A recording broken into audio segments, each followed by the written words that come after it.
1,470 people have died, and there have been 59,307 severe adverse reactions so far, and it hasn't started yet. Believe me, once the pathogenic priming gets going in the autumn, people will start dropping like flies, and we have no idea. I tell you, that flag has as much an idea of what's going to happen in 5 years' time as anyone in the government or anyone with anything to do with the COVID vaccines. In the UK, the MHRA reports that in addition to the 1,470 people who sadly died after having their vaccine jab, 340 went blind, there were 339 miscarriages. Oh, it's all right, you're pregnant, of course you can have the jab, it'll be perfectly safe. Only 339 miscarriages so far.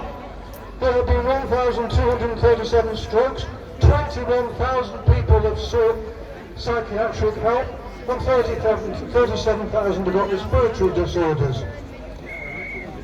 In the UK, the BBC gave airtime to a woman called Devi Sridhar, who is one of the advisors or the advisor to Sturgeon up in Scotland, and Sridhar said on the BBC that the vaccine, she called it vaccine, was 100% safe for children. She lied! The BBC allowed this woman to lie! To take an injection which will, no one knows what it will do. She also said it only produced some mild reactions which could be treated. You know, a little bit of redness on your arm, a little bit of soreness, maybe a bit of a headache. That's what she said, and she said no children had died. What a pity Sturgeon doesn't have an advisor who can read. What a pity the BBC allows this woman on the airwaves to tell children, oh, it's all right, it's a lovely little vaccine, the Queen says it won't hurt, so it's got to be all right. Children, in America, a 1-year-old died 2 days after a vaccination. 3 13-year-olds died very shortly after being vaccinated. A 12-year-old was so ill he asked to die. A 16-year-old had a stroke. How many children of 16 had a stroke? Devi Sridhar, carve that name somewhere, because that woman, the BBC and that woman have done more harm than shipment to children already, in my view, in this country. Whatever you do, please, last year, over 1 million people stopped paying the BBC licence fee.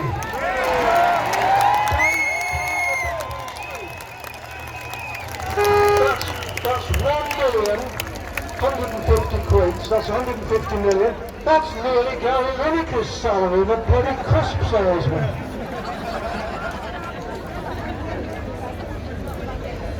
They're gonna want these vaccines every quarter, and then it'll be every month, and then it'll be every time you have a vaccine, it'll be an mRNA vaccine, because they're currently testing an mRNA flu vaccine. That was entirely predictable. The mRNA flu vaccine, they'll give you in that arm, and in that arm you'll have the COVID-19. I'm not kidding you, that's the plan for the autumn. A COVID-19 jab and a flu jab at the same time. Guess how many people have been tested having 2 jabs at the same time? If your guess is naught, then you're right. Nobody knows what's going on. This is an experiment, and an experiment means that you don't know what's happening. And I'm fed up of being harassed. Why is it not harassment when the government keeps telling me to have a vaccine? I've had I don't know how many texts, I don't know how many letters and phone calls. That's harassment. And by the way, the vaccine, people, I'm fed up with reading people saying, oh, the vaccine will stop you getting COVID. The vaccine will stop you spreading COVID. The vaccine, the jab, the injection, the toxic material, the napalm, whatever you want to call it, doesn't do those things. Read the NHS booklet and it does actually admit that. So why are they giving this jab to people? Well, we all know the answer to that, and it's nothing to do with this year's flu, which will be coming back in the autumn, and they'll blame that.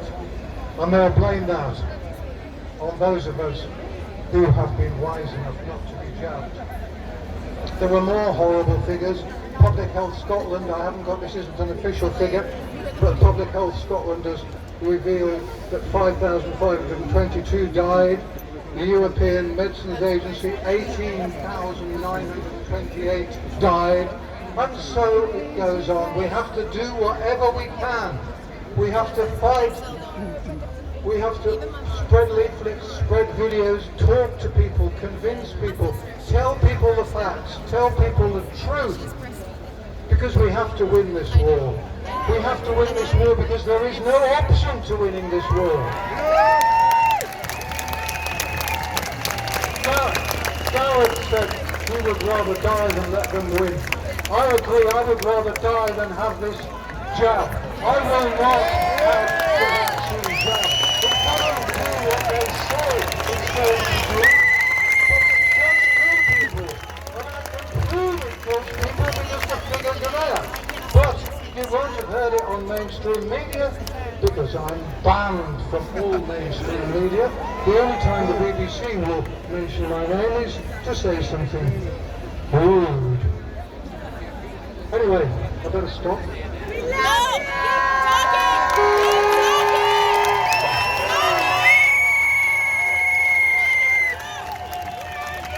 Just remember, you're not alone when you get home. More and more people are waking up, and once they wake up, they don't go back to sleep. Distrust the government, avoid mass media, and fight the lies!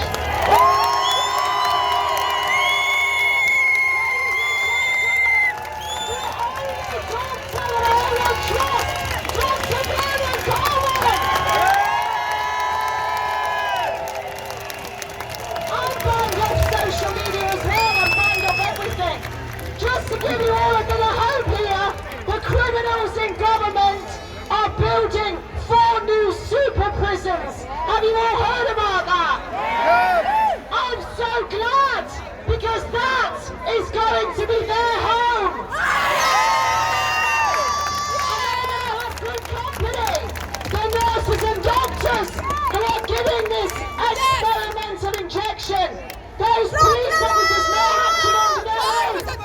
Those celebrities, possibly even the Queen, who has broken her oath. She was forbidden to legislate. The law in this land is God's law. She too can stand trial and have a room. Who says I? I would now like to introduce a lady who used to work for the NHS. She came out very publicly, although she's embarrassed. We should all remember this because it was great. Certificate of Bollocks, Louise Hampton! Hello, beautiful people!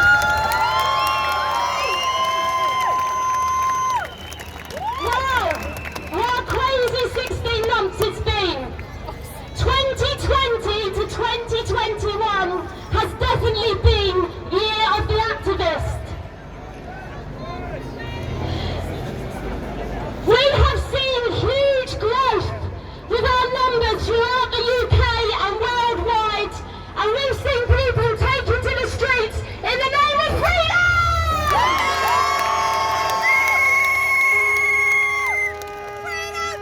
Some of us are finally finding our voices after years and years of being silent. Some of you have been awake for many, many years, and I know it's been a struggle for you. Today I want to talk about something completely different, and I want to share something with you very, very personal. I want to share my story about the darker side of activism.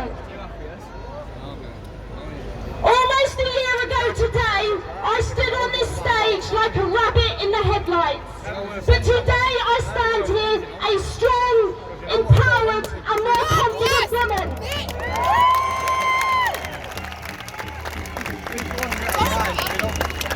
I'm shaking like a leaf.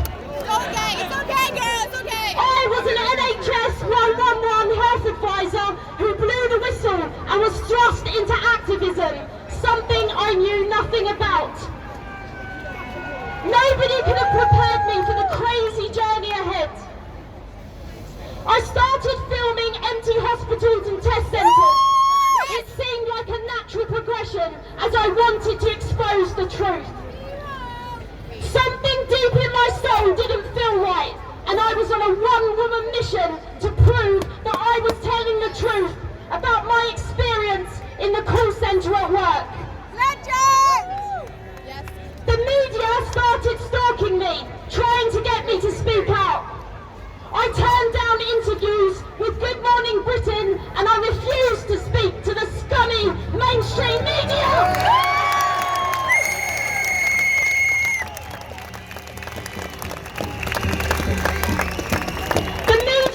Portraying me as a right-wing conspiracy theorist. At the time, I wanted to shy away from the spotlight, as that title didn't exactly make my mother proud.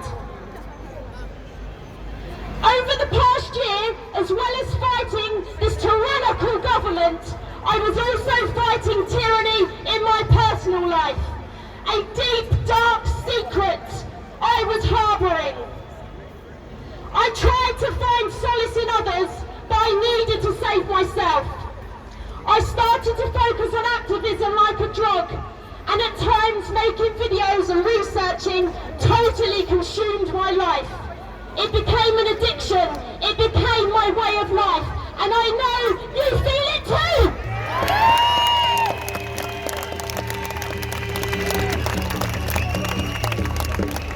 More recently, I've become the target of an horrendous smear campaign, a narcissistic smear campaign. Voice recordings of me have fallen into the hands of a small minority of what I call truther trolls. They use their platform to spread hate and cause division within our movement, and this is not acceptable. The recordings were made without my consent when life's conditions were less than favourable, and I was put into situations where I was goaded and set up, and sometimes under the influence of alcohol. The entire smear campaign has been built around the voice notes, and they have been spun and manipulated out of context to the point where they have become complete fiction. Every voice recording of me has a deep, dark story to tell. There is no smoke without fire. Humans have an innate fight or flight response, and we learn new survival strategies to cope with life's events. Many of us are finding it extremely hard to cope in these times, let alone bringing in all of our personal troubles.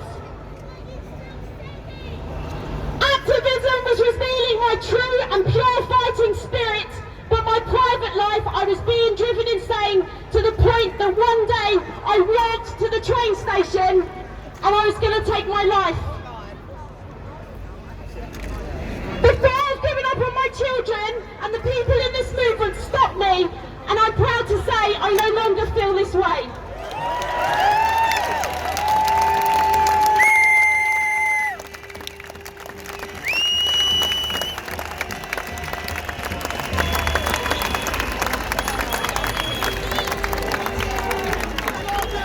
This past month I've taken a Facebook hiatus to learn new ways to defend myself and work on emotional intelligence. I've had to repair my dignity, recover from public humiliation and rebuild my sense of self. It has been very difficult to have decorum when the demons attack. As you all know, I can be very fiery and my language can be quite colourful at times. And yes, COVID is still a load of bollocks.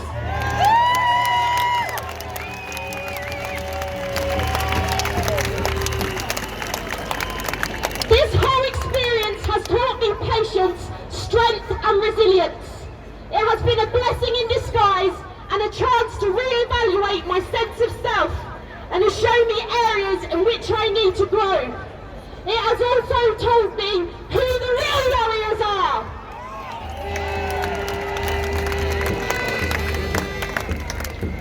My smear campaign may long continue, but I am back to fight this fight and speak out against our tyrannous government.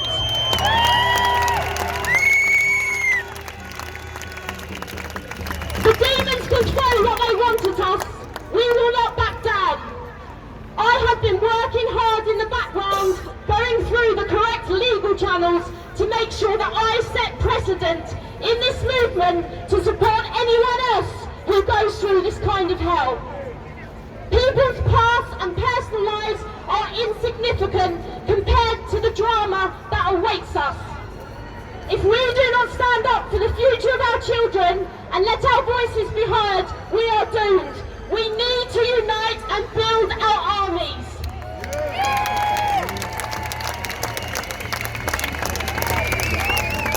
If you are part of this movement and you want to bring change, you need to start thinking about moving forward and being productive with your time. Time is of the essence right now, and giving attention to the ones who use their platforms to spread hate is a major distraction from the real issues. They are going to be vaccinating our children in September, and this is a critical time in our history. My recent experiences have shown me that many of us are fighting personal battles, not only as a collective, but also on a micro level. We are all experiencing spiritual, emotional and psychological warfare. Not only are we all battling world governments, we are also battling friends, family, neighbours, work colleagues. During World War II, soldiers used guns and bombs. And right now, the only weapon we have is the strength of our minds. We must stay strong and unified.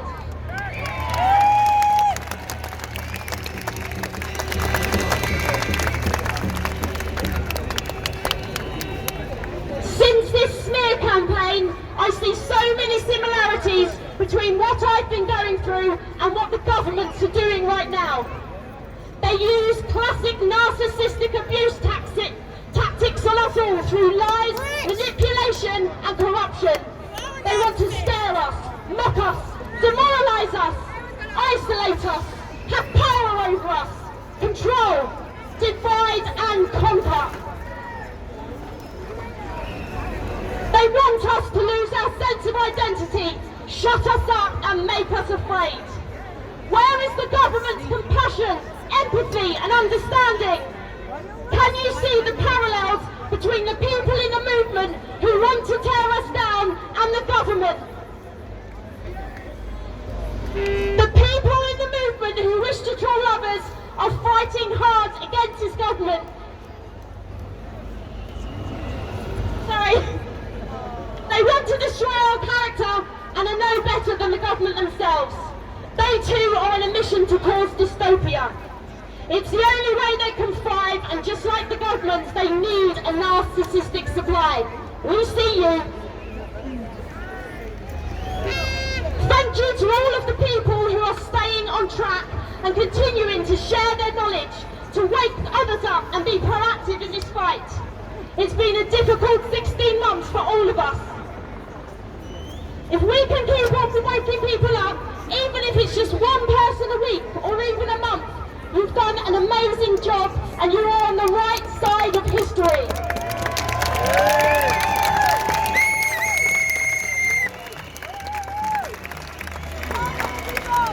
Mass non-compliance can only be achieved by more people seeing the truth. We cannot win this war with infighting. It's severely damaging our children's future. Thank you for listening today. It's been overwhelming and truly humbling to be standing on this stage, surrounded by amazing, awakened people. The energy is insane. Peace, love and unity. Thank you. Ladies and gentlemen, remember, she is first and foremost a mother of 2 children. Louise Hampton. Before we go any further, I've noticed we've got some veterans in the audience. Give them a shout! And if you can all look over there, you'll see real life. We've got kids in the fountain! Whoa! Get the kids to cheer!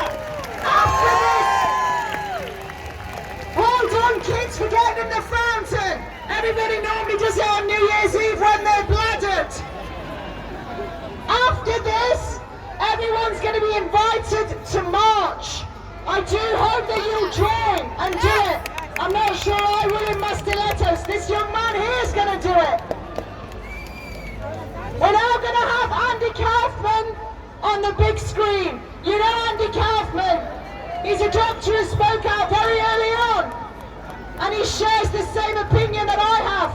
You cannot catch a virus. It was a lie manufactured by the Rockefellers. And they taught it through medical school so that they could sell us vaccines.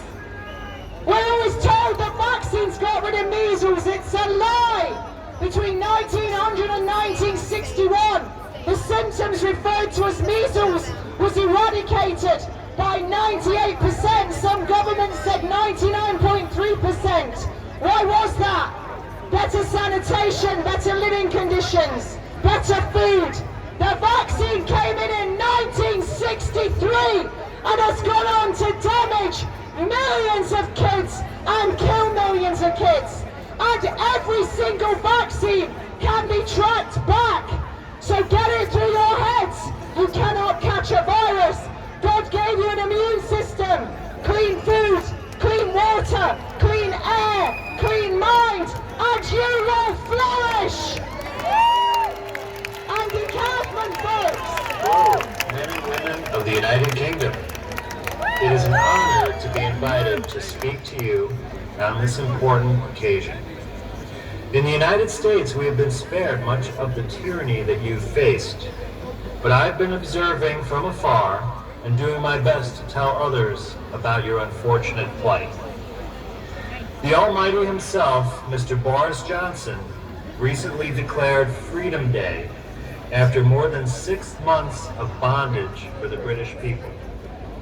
For Boris Johnson does not have the authority to give or take away your freedom. No, he doesn't! Freedom, Tyrant!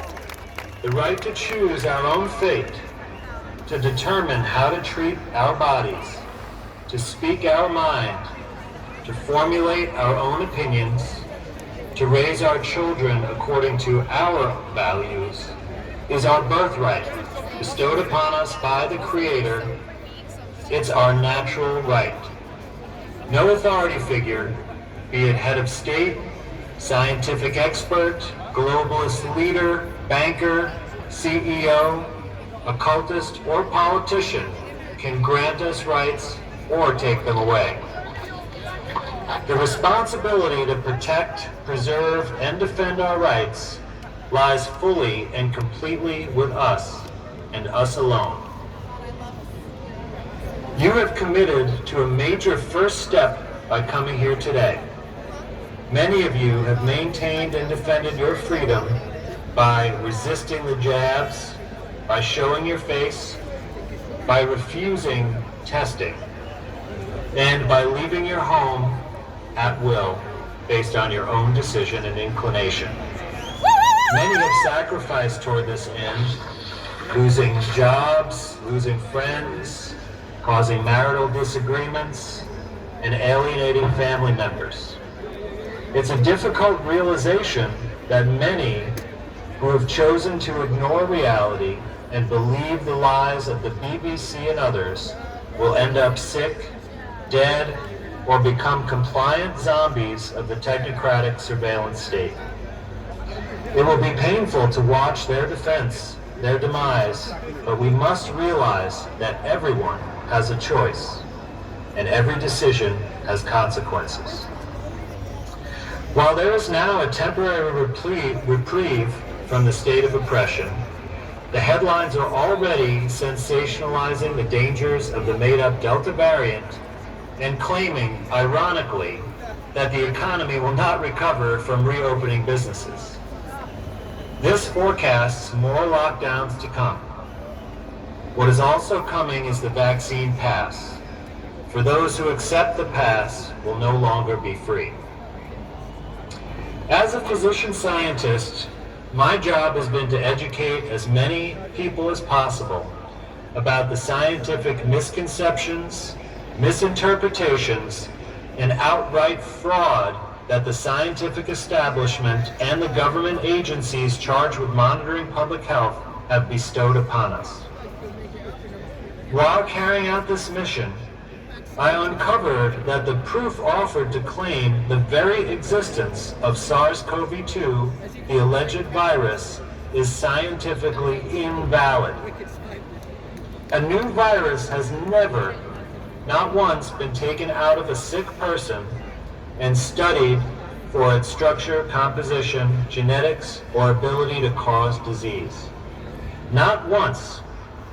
Instead, they offer an experimental procedure that produces the results they want, the alleged proof of a new virus, from the experimental procedure itself, without any source of virus needed.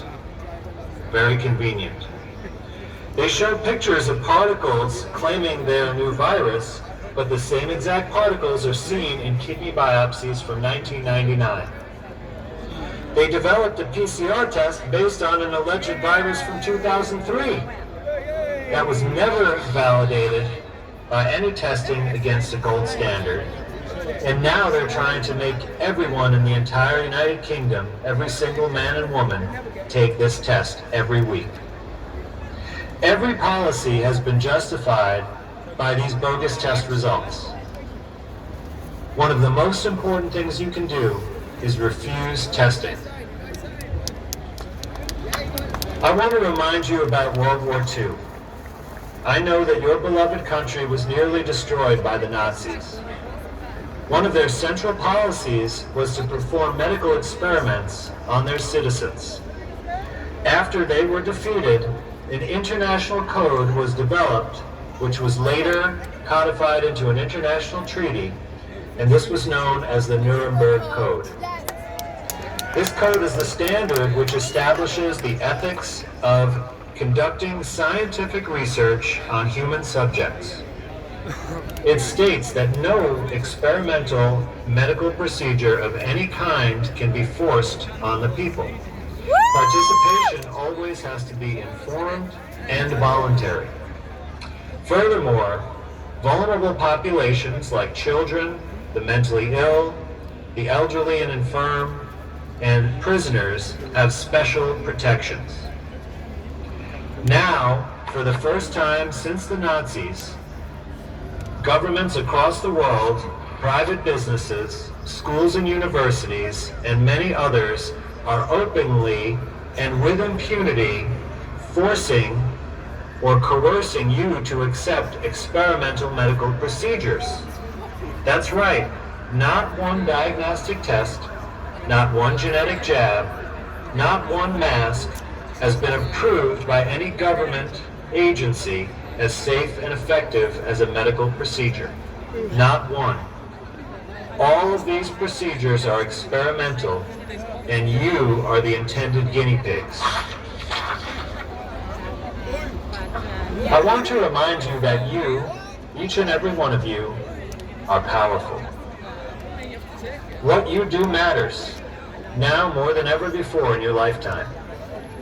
You have the ability to see the truth and embody that truth in every way. We are at a critical time, a turning point in human history.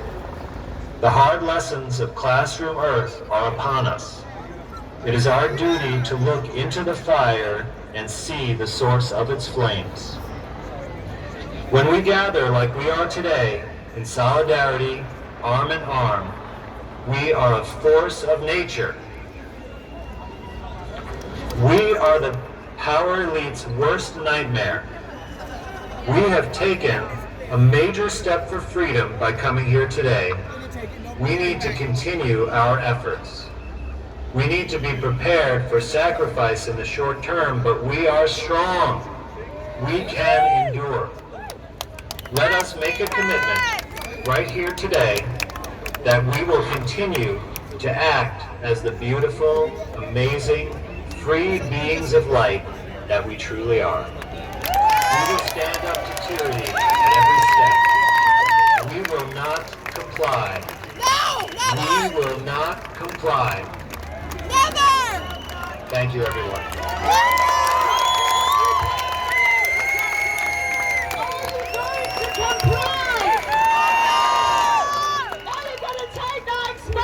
Departure! The agents of the state are flying above, taking our pictures. Give them all a ring! Next we have our other mayor candidate who's been in it right from the very beginning, and he's been tearing stickers off trains. He's also in court with I don't know how many convictions. I've lost count. This man has been here right from the very beginning. I'd like you to give a big cheer for Piers Corbyn.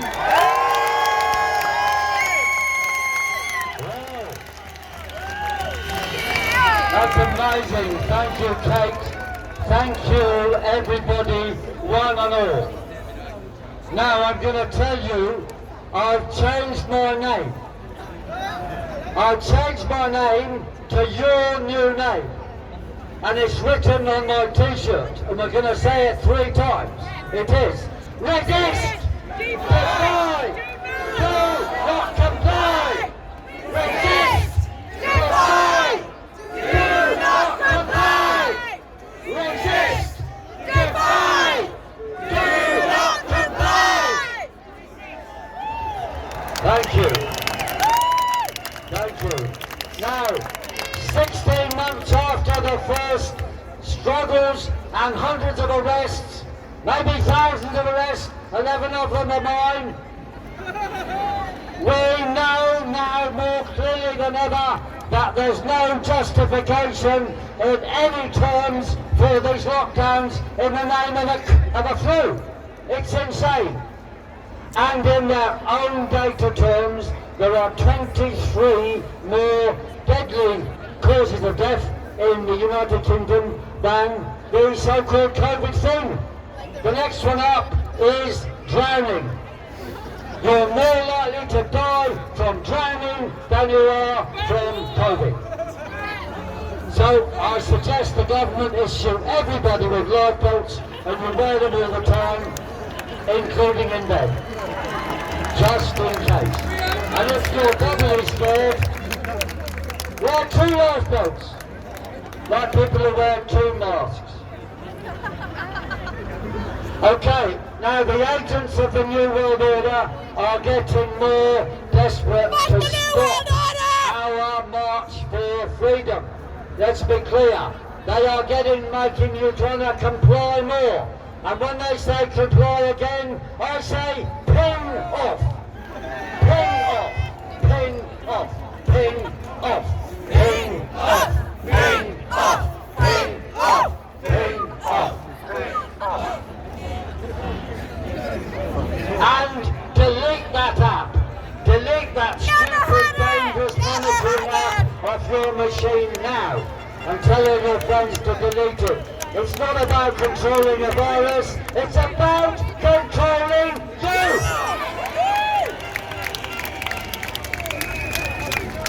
As the truth is marching out, I want to thank my friend Michael Clear over here, the hero of Speaker's Corner, who's just revealed to me that the CDC, American CDC, have now admitted that the PCR test doesn't work, and from December they're going to withdraw it.